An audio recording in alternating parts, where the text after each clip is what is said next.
नमस्कार दर्शकों, जेके प्राइम में आपका स्वागत है। मैं हूं विनोद कुमार। कोविड-19 की वेव 1 हो या वेव 2 हो, हमने अक्सर ही चीताओं की चर्चा की है। चीताओं पर चर्चा किया, उसके साथ ये बताया है कि कितने पॉजिटिव मामले आ रहे हैं। हम ये भी बताते रहे हैं कि कहीं बिस्तर की कमी है तो कहीं ऑक्सीजन की कमी है, लेकिन हमने सिक्के के दूसरे पहलू को नज़रअंदाज किया है। इस कोविड-19 के वेव 1 हो वेव 2 हो, कितने ऐसे मासूम बचे हुए हैं जिनके माँ बाप नहीं रहे और उनकी जीविका कैसे चलेगी, इस पर कभी हमने चिंता नहीं जताई, लेकिन सरकार शायद इस पर प्रयास कर रही है। हम आपको आंकड़े बताते हैं कि वेव 1 यानी 2020 और 2021 में जो प्रकोप फैला था कोविड-19 का, उस प्रकोप में आपको बताते चलूं कि 439 ऐसे बच्चे हैं जिनकी ब्रेड अर्नर, जो उनको खाने वाला, जो पिता उनके लिए अर्निंग करता था, उनका पिता जीविका की व्यवस्था करता था, खाने पीने की व्यवस्था करता था, 439 बच्चे नहीं। अभी आज तक की फिगर है और भी फिगर कलेक्ट हो रही है। 439 में से जम्मू संभाग में 286 हैं और कश्मीर में 153 ऐसे बच्चे हैं। अगर मैं डिस्ट्रिक्ट वाइज बात करूं तो मुझे लगता है कि ज़्यादा बेहतर होगा। अगर जम्मू जिले की बात करूं, 81 ऐसे बच्चे हैं जिनके पेरेंट्स नहीं रहे, एक पेरेंट्स नहीं रहा, किसी का फादर नहीं रहा, किसी का मदर नहीं रहा। उधमपुर की बात करें तो 7 ऐसे मामले हैं, कठुआ में 29 यानी 29। अगर डोडा की बात करें उनमें वहाँ भी 29 है। अगर किश्तवाड़ की बात करें तो 3 टोटल ऐसे बच्चे हैं जिनके माँ बाप नहीं रहे। रामबन की बात करें 16, पुंछ की 38, राजौरी की 74 और रियासी के 15 ऐसे बच्चे हैं। तो ये चिंता का विषय है। हालांकि सरकार ने इनको आइडेंटिफाई किया है, चिन्हित किया है और इनकी मदद की जाएगी। हालांकि प्रधानमंत्री ने भी इस पर पूरा ध्यान दिया है और prime minister children care scheme बनाई है, जिसके तहत इनका ध्यान दिया गया और डिप्टी कमिश्नर्स को खास हिदायतें दी गई हैं कि आप भी इनका ध्यान दीजिए। पहले हम आपको रजौरी लिए चलते हैं, एक परिवार की गाथा सुनाते हैं जो छोटे छोटे बच्चे उनके रह गए हैं और इंतज़ार कर रहे हैं कि सरकारी मदद मिले।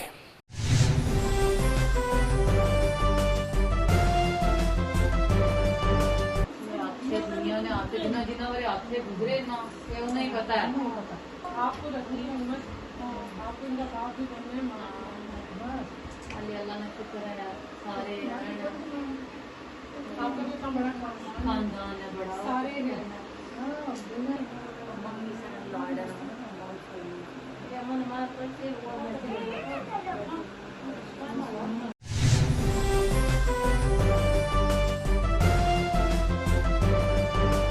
दर्शकों, ऐसे ही हर जिले में प्रयास किया जा रहा है और हर जिले में आंकड़े एकत्रित किए जा रहे हैं, क्योंकि हम सिक्के के दूसरे पहलू को नहीं भूलना चाहते।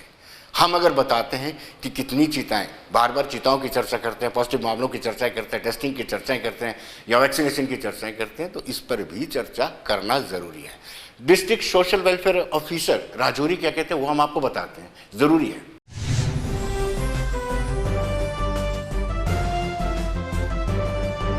जैसा कि हम सब लोग जानते हैं कि इस वक्त पूरी दुनिया और हमारा मुल्क जो है कोविड की महामारी का शिकार है और हम लोग एक बड़े टफ टाइम से गुजर रहे हैं।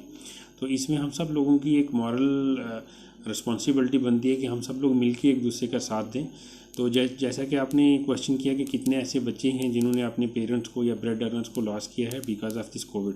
हमारे पास डिस्ट्रिक्ट रजौरी में 30 ऐसी फैमिलीज़ हैं, दोनों वेव्स में, पिछले साल की और इस साल की मिला के 30 ऐसी फैमिलीज़ हैं जिनके छोटे छोटे बच्चे हैं। यूँ तो डेथ्स का रेट थोड़ा हाई है, हमारे पास total casualties there more than 100, but जो बच्चे बच गए हैं जिन फैमिलीज़ में वो 68 ऐसे बच्चे हैं जो बिलो 18 ईयर्स ऑफ एज हैं। ये 30 फैमिलीज़ हैं टोटल ऐसी, जिनमें 68 ऐसे बच्चे हैं कि जिनके पेरेंट्स, एक सिंगल पेरेंट्स जो है कोविड की वजह से जिनकी डेथ हुई है। डबल पेरेंट्स वाला कोई केस अभी हमारे डिस्ट्रिक्ट में नोटिस नहीं हुआ है कि जिसमें दोनों पेरेंट्स कोविड की वजह से किसी फैमिली में चल बसे हों।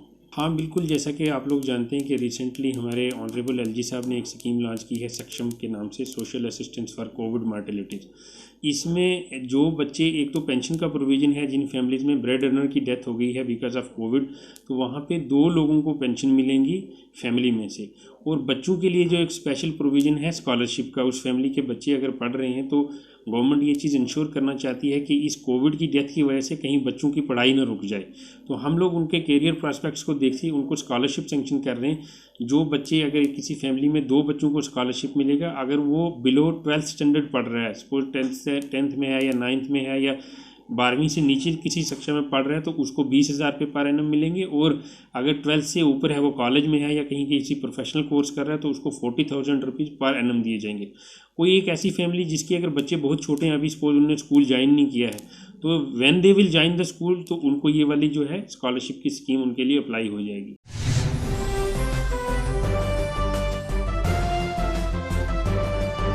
दर्शकों, जैसे कि हमने आपको बताया कि सिक्का का दूसरा पहलू ये कहता है कि 339 अभी तक की जो फिगर है, 339 ऐसे बच्चे हैं जिनके ब्रेड अर्नर को उन्होंने खो दिया है कोविड-19 के चलते।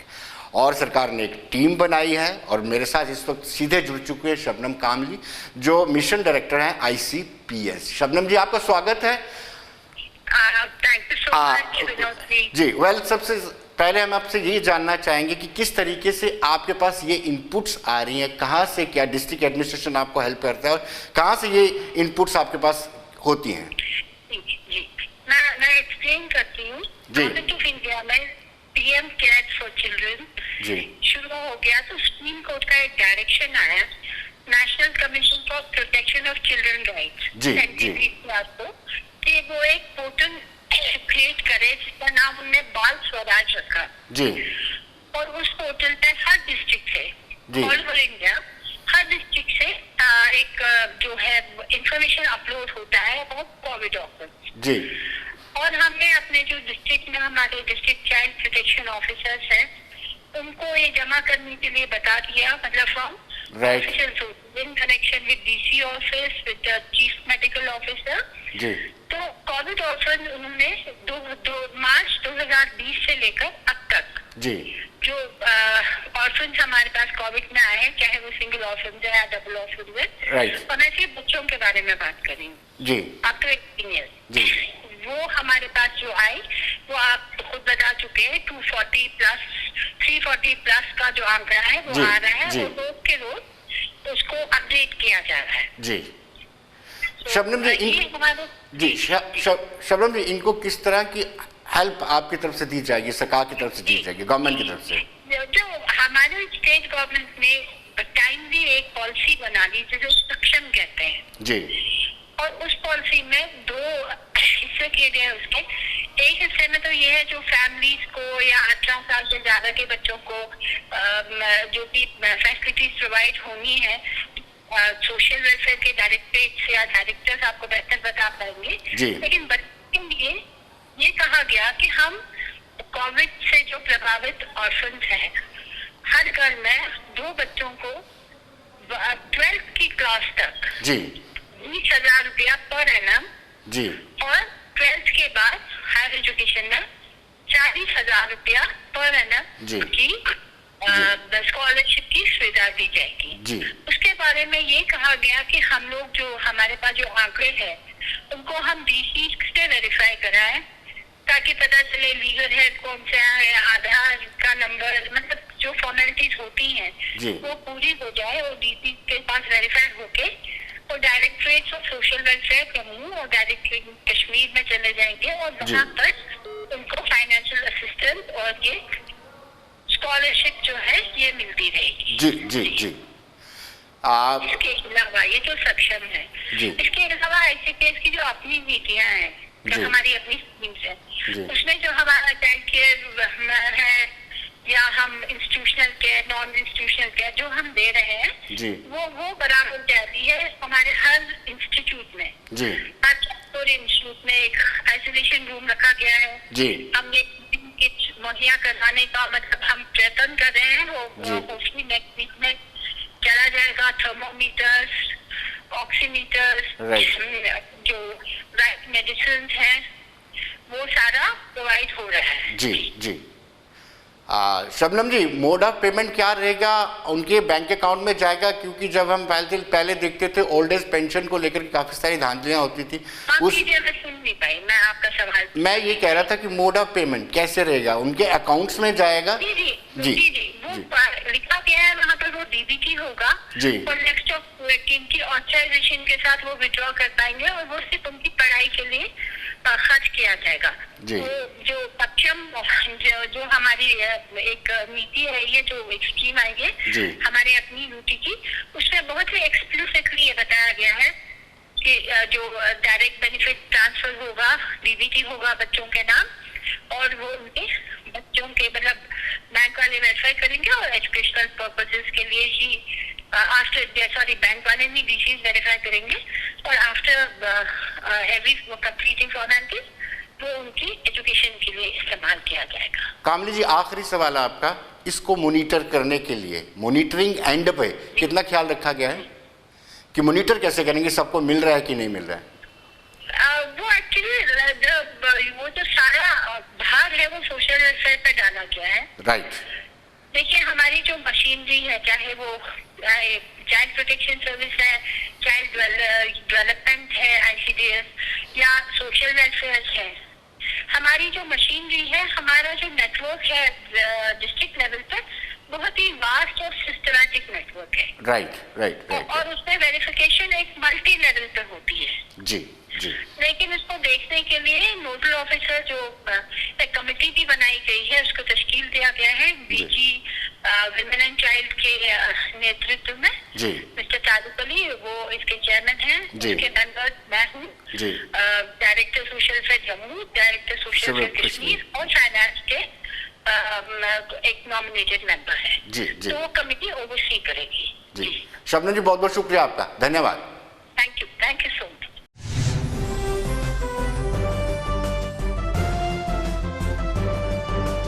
दर्शकों, डॉक्टर आशुतोष गुप्ता जो HOD ऑन्कोलॉजी, उनसे हमने बातचीत की। उन्होंने भी कहा कि ये एक अचीवमेंट है और इस अचीवमेंट का सिस्टम को श्रेय जाता है, उन लोगों को श्रेय जाता है जो महामारी के महायोद्धा हैं।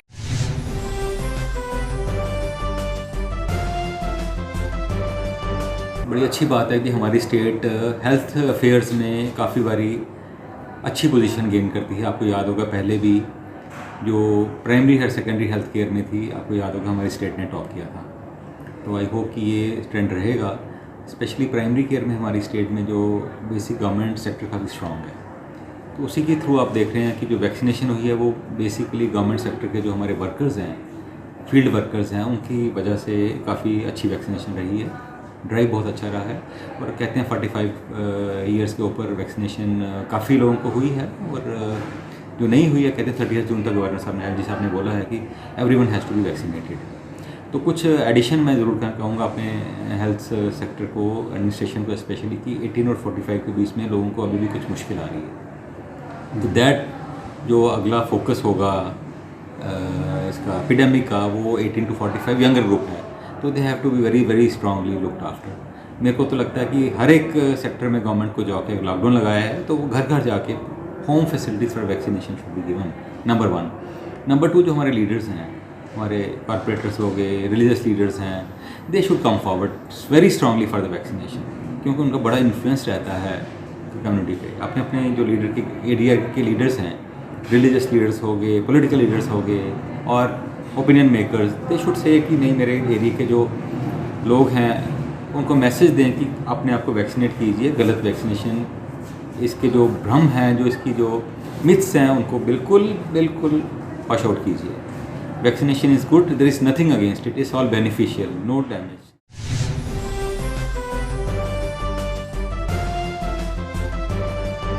तो दर्शकों, अपने आप में अचीवमेंट है। सबसे ज़्यादा यहाँ पर अफवाहें फैलाई जा रही थी और दाद देनी होगी उन रिलीजियस प्रीचर्स को जिन्होंने, चाहे गिरजाघर हो, मस्जिद हो, गुरुद्वारा हो, मंदिर हो, वहाँ से आह्वान किया कि आपको वैक्सीनेशन लेनी चाहिए। और शायद यही एक कारण है कि आज हम यानी जम्मू कश्मीर यूटी बिल्कुल नेक टू नेक केरला के साथ जा रहा है। और ये बड़ी तभी तो सारे डॉक्टर तारीफ कर रहे हैं कि कहीं ना कहीं जो स्टाफ, जो डॉक्टर, जो मशीनरी इसमें लगी हुई थी, जो एग्जीक्यूट कर रही थी सारी स्कीम को, उसको कहीं ना कहीं अप्रिशिएट करने की जरूरत।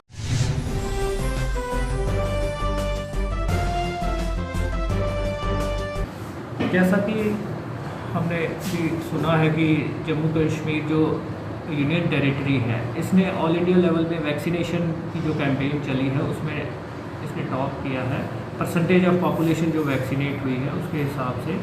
और उसमें भी जो जम्मू डिस्ट्रिक्ट है, इसमें जम्मू डिस्ट्रिक्ट में जो एलिजिबल लोग थे उनमें से लगभग 99% को वैक्सीनेशन अभी तक हो चुकी है, एटलीस्ट 1 डोज उनको मिल चुकी है और सेकेंड डोज जो है वो लगने के लिए तैयार है। तो ये जो वैक्सीनेशन है इसी की वजह से ये बीमारी जो है ये नियंत्रण में आ पाएगी, क्योंकि इसी से पॉपुलेशन में जो हर्ड इम्यूनिटी है वो डेवलप होगी और ये जो सेकंड वेव है इसका नियंत्रण इसी से संभव हो पाएगा। और ये सारा संभव हो पाया है हेल्थ केयर वर्कर्स की मशक्क़त की वजह से, और उसके साथ साथ एडमिनिस्ट्रेशन ने जो इसमें ठीक समय पर ये सारे प्रबंध किए हैं। जैसे 16 जनवरी को फर्स्ट डोज लगी थी, तब से ये जो कैंपेन है ये जारी है और पहले फेज़ 1 में ये हॉस्पिटल के सारे स्टाफ को लगाई गई, हेल्थ केयर वर्कर्स को लगाई गई, फिर फ्रंट लाइन वर्कर्स को लगाई गई, फिर 45 साल से ऊपर उम्र के जो लोग थे उनको लगाई गई और अब ये 18 और से 18 साल से ऊपर लोगों को भी लगाई जा रही है। और इसमें जो सबसे बड़ी प्रॉब्लम आ रही है वो ये है कि जो लोग अभी तक डिजिटली कनेक्टेड नहीं है इस कोविन ऐप से, उनके लिए स्लॉट बुक करना थोड़ा मुश्किल हो पा रहा है। तो सरकार को चाहिए कि इसमें ऐसा प्रबंध किया जाए कि अगर कोई भी आदमी वॉक इन करे अपना आधार कार्ड लेके किसी भी इम्यूनाइजेशन सेंटर पे जो 18 से 45 साल के लोगों को इम्यूनाइज कर रहे हैं, तो उसको वहीं पे रजिस्टर करके उसको वैक्सीनेशन के लिए योग्य माना जाए।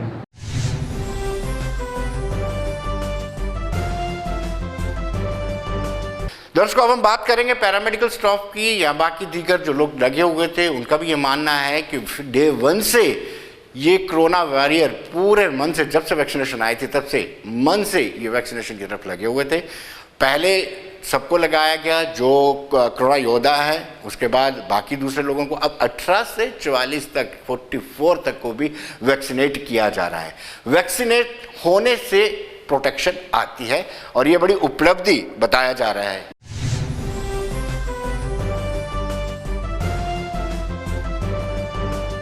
सबको इस बात की मुबारकबाद देते हैं जिन्होंने इस टाइम पे इसकी मदद की, घर घर जाके इंजेक्शन का वैक्सीन के लिए लोगों को समझाया, उनको मोटिवेट किया कि आपको जो लगवाओगे तो उससे आपको बेनिफिट मिलेगा। अब हम फिर सारी अपनी पब्लिक को, सारे अपने JNK के जितने भी लोग हमारे रह गए हैं उनको हम यही मैसेज देना चाहते हैं कि आपने देखा ही है कि जो सेकंड वेव आई कितनी ज़बरदस्त आई थी। अगर जिन्होंने ये वैक्सीन लगवाई थी वो उस फेज से निकल गए हैं, और अगर आप लगवा लोगे आने वाली जो थर्ड वेव है उसमें आपको बेनिफिट हो सकता है। उसमें बेनिफिट ये हो सकता है कि आप भी उसमें से अगर इन्फेक्टेड भी होगे तब भी आप उसमें से जल्दी रिकवर हो सकते हो। प्लीज़ मैं सबको यही मैसेज देना चाहूँगी कि प्लीज़ वैक्सीन लगवाइए, और अपने हेल्थ केयर सेंटर वालों को सबको बोलना चाहती हूँ कि घर घर जाइए, वो अपना देखिए, जो इंसान रह गए हैं, जो बीच में हमारे थोड़े छूट गए हैं लोग, उनको प्लीज़ वैक्सीन के लिए समझाइए, उनको मोटिवेट करिए, उनको वैक्सीन लगाने की कोशिश करिए ताकि थर्ड वेव के लिए हम तैयार हो जाएं। हमारी सारी पॉपुलेशन जितने भी JNK की है सारी ये रिकवर हो जाए, जिससे कि जल्दी हमें इसका बेनिफिट मिल जाए। देखो, हमारा जो फीमेल मल्टीपर्पज़ वर्कर स्टाफ है, जिन्होंने के पहले दिन जब कोविड शुरू हुआ था तब से लेकर आज तक बड़ी ईमानदारी से, तनदेही से जो अपना काम किया है। मगर इसके साथ मैं ये भी जोड़ना चाहूँगा कि बहुत सारी हमारी बहनें ऐसी हैं जिनको आज तक 2-2, 3-3 महीने की तनख्वाह नहीं मिली है। मेरी एक गवर्नमेंट से रिक्वेस्ट है, जहाँ ये काम अपना लेना जानते हैं, काम करवाते हैं, वैक्सीनेशन में ये हमारा फर्स्ट आए due to female multiple health worker, उनकी वजह से ये आए हैं। तो उनका जो काम वो ईमानदारी से करती हैं, मगर जो उनके ड्यूज़ होते हैं वो नहीं मिलते। मेरी आपके माध्यम से इनसे रिक्वेस्ट है कि उनका जो ड्यूज़ है वो भी उनके साथ जल्दी से जल्दी उनको बागुजार करनी चाहिए। मैं जो हमारा स्टेट जो इम्यूनाइजेशन में कोविड वैक्सीनेशन में, उस लिहाज से मैं जो अपने जितने भी हमारे एम्प्लॉइज़ हैं जो कोविड ड्यूटी में इम्यूनाइजेशन कर रहे हैं और कोविड को पेशेंट को हैंडल कर रहे हैं, मैं उन सभी को मुबारक देता हूं। और जो हमारी जो इम्यूनाइजेशन डिवीज़न है, जो हमारे ऑफिसरान हैं, जो हमारा छोटा स्टाफ है, जिनमें फीमेल मल्टीपल वर्कर हेल्थ बोलते हैं, फार्मासिस्ट हैं, हेल्थ एजुकेटर हैं, उनकी जो मेहनत का फल उनकी जो डेडिकेशन का फल है कि जिन्होंने 12-12 घंटे लगातार गर्मी में, सर्दी में और हर मौसम में, हर जगह, हर सूटेबल कंडीशन के मुताबिक काम किया और उस काम को आज इतना उन्होंने किया कि आज हमारे जम्मू कश्मीर का सिर जो है वो ऊंचा हो।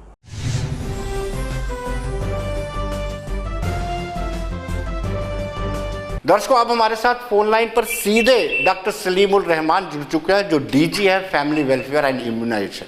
डॉक्टर साहब, आपका स्वागत है और मुबारक हो आपको। आप नेक टू नेक चल रहे हैं, यानी यूटी जम्मू कश्मीर और केरला नेक टू नेक चल रहे हैं इम्यूनाइजेशन में, वैक्सीनेशन में। क्या कारण है? शुरुआत में ऐसे अफवाहें फैलाई जा रही थी और मुझे लगता है कि रिलीजियस प्रीचर्स हो या हमारी फोर्स हो, जिनको हम महायोद्धा कहते हैं, उनकी वजह से हम इस पोजीशन पर पहुंचे। क्या कहेंगे आप? मेरा एक शॉर्ट मैसेज इसमें ये है जी कि basic and foremost thing is कि जो हमारा हेल्थ केयर वर्कर जो इन्वॉल्व था वैक्सीनेशन में, जी, उनकी डेडिकेशन, कॉम्पिटेंस और पैशन की वजह से we were able to achieve this thing. जी जी।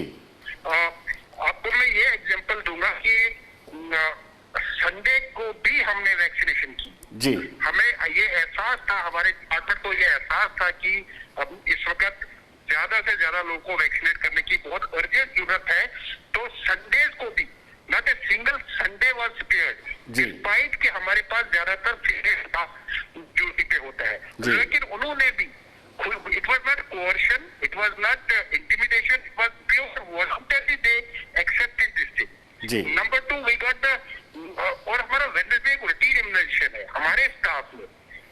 रूटीन इम्यूनाइजेशन के साथ ये वाला वैक्सीनेशन भी कंटिन्यू करके रख दिया। That mean our people have played a biggest role in achieving this thing, number 1। Number 2, simultaneously we had absolutely good support from the administration, from the LG's governance,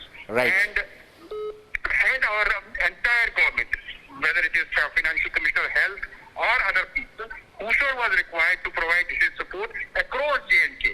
All the district administration, all DCs, everybody pitched in and contributed. Then only we were able to do this. Because there are a lot of ingredients in between.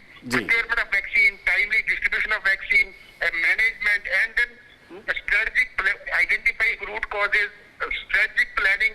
We all did this.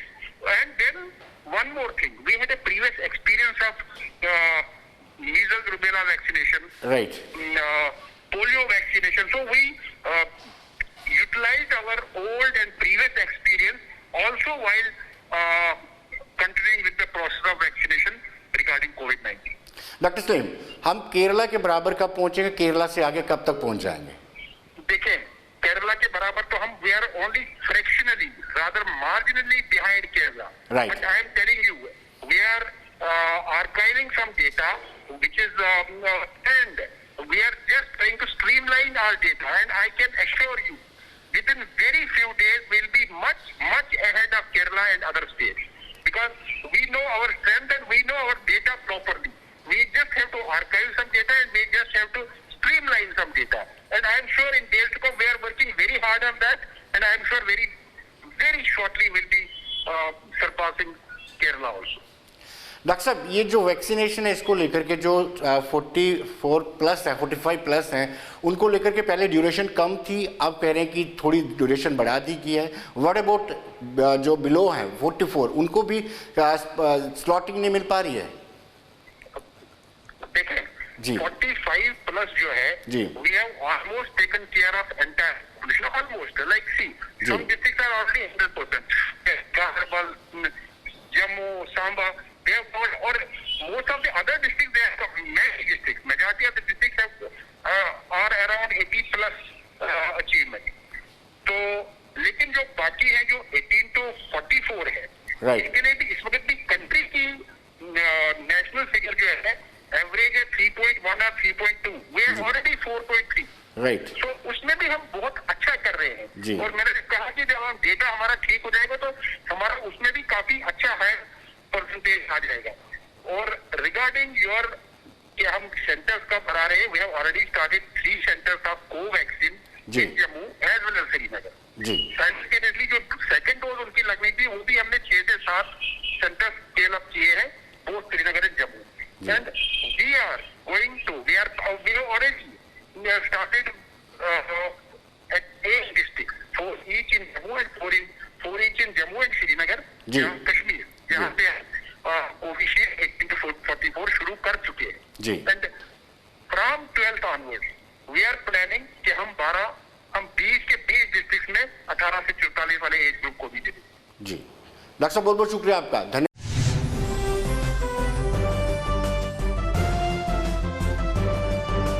Kargil hill council में major reshuffle हुआ है।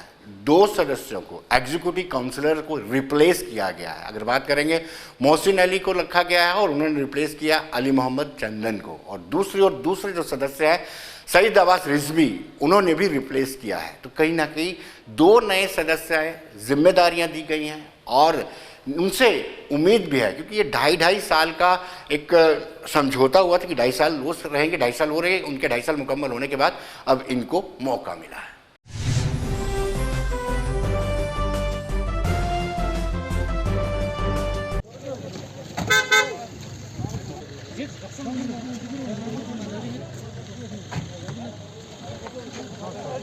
बिल्कुल जनाब, सबसे पहले मैं आपका Gulistan news का बहुत बहुत शुक्रिया अदा करता हूँ कि आप लोग यहाँ पे आए। जैसे कि आप सभी जानते हैं कि ये एज एन एग्जीक्यूटिव काउंसलर, पहले भी मैं कुछ सालों के लिए एग्जीक्यूटिव काउंसलर बैठा हुआ हूँ, मतलब तजुर्बा है काफ़ी मिसाल के तौर। और एज काउंसलर जो है ये हमारे LHDC कारगिल में जो है दूसरी दफ़ा मुझे मौका मिला है। तो जहाँ तक एग्जीक्यूटिव काउंसलर का सवाल है, थोड़ा सा मैं आपको ब्रीफ करूँ कि अब वैसे आप लोगों को मालूम भी है कि मेरा और अली साहब का एग्रीमेंट था कि ये 2 साल जो है 2.5 साल हमने आपस में बहुत अच्छे माहौल में जो है आपसी मशवरे के साथ जो है कुर्रा लगा के जो है बहुत अच्छी तरीके से जो है 2 साल अली साहब पहले कुर्रे में आया था। इसके बाद जो है अली साहब ने जो है आज 1 तारीख को जो है हमारा ये था रिशफल था एक्चुअली, तो उनको थोड़ा सा 2-4 दिन काम था, उसकी वजह से जो है आज इन्होंने जो है बाज़ाब्ता जो है ये चार्ज जो है मुझे आज से संभाला है। और हमारे CC साहब ने भी कहा कि अली साहब ने जिस तरह से चलाए 2 साल, क्योंकि अली साहब जो एकदम जूनियर था और यंगेस्ट था मिसाल के तौर, एकदम सियासत में भी नया था, तो हो सकता था कि अच्छी तरह से ना चला पाए। लेकिन कल CC साहब ने फंक्शन में बोला कि जिस तरह से अली साहब ने चलाए 2 साल, बहुत एक सुलझे हुए पॉलिटिशियन की तरह चलाया। ख़ासकर 2-3 मतलब डिपार्टमेंट में जो है इन्होंने जो है चेंजेस लाया मिसाल के तौर, तो उसी को अली साहब ने जो जिस तरह से चलाया, जो पोर्टफोलियो इनके पास है वो मुझे भी बराबर वही पोर्टफोलियो है, और इनके मिशन का जो है अब मेरे ऊपर जिम्मेवारी है। CC साहब ने भी मुझे बताया है कि जिस तरह से अली साहब ने चलाया उससे भी बढ़कर जो है इन डिपार्टमेंट को चलाना है, ख़ासकर अपने पोर्टफोलियो में, और जितना हो सके जो है अपने कौम की, अपने करगिल की, क्योंकि एज एन एग्जीक्यूटिव काउंसलर तो मुझे ना सिर्फ अपने कंस्टिट्यूंसी का तो नहीं सोचना है, बल्कि पूरे करगिल में गरीब हो या जो भी हो, जो हमारे चाहने वाले हों ना चाहने वाले हों, सबको साथ लेकर चलने की हम भरपूर कोशिश करेंगे।